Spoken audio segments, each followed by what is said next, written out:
नमस्कार मेरे प्यारे बच्चों, आज के जो आपका क्वेश्चन है बहुत ही महत्वपूर्ण क्वेश्चन है कि एल्किल समूह या क्रियात्मक समूह किसे कहते हैं। ठीक है, क्वेश्चन क्या है, एल्किल समूह या क्रियात्मक समूह किसे कहते हैं।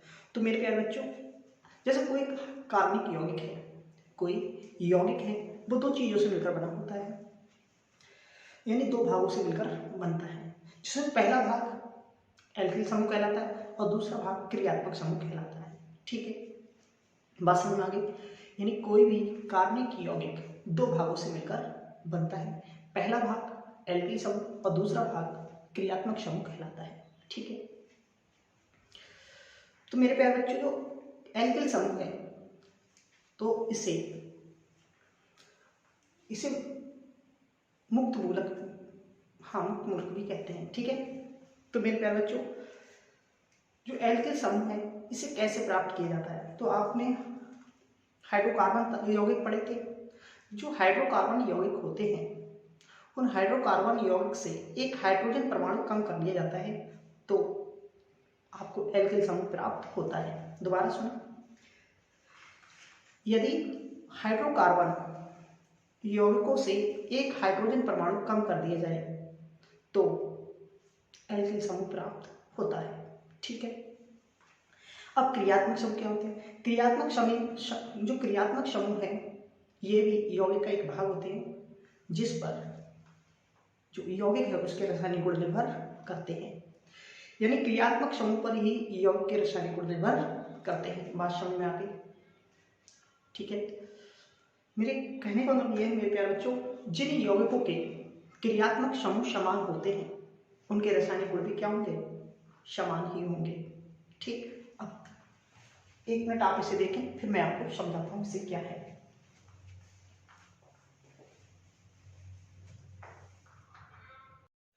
मुझे उम्मीद है कि आपने इसे पढ़ा और पढ़ के कुछ समझ में आया होगा।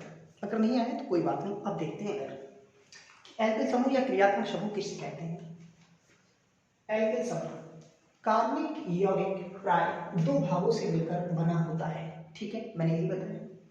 प्रत्येक भाग को समूह अथवा मूलक कहते हैं। प्रत्येक भाग को समूह या मूलक कहते हैं। एक भाग एल्किल समूह तथा दूसरा भाग एल्किल समूह, दूसरा भाग क्रियात्मक समूह कहलाता है। बात समझ में आ गई। यानी आपने देखा कार्बनिक यौगिक दो भागों से मिलकर बना है, जिसमें एक भाग क्या है, एल्किल, और दूसरा क्या है, क्रियात्मक समूह। बात समझ में आ गई।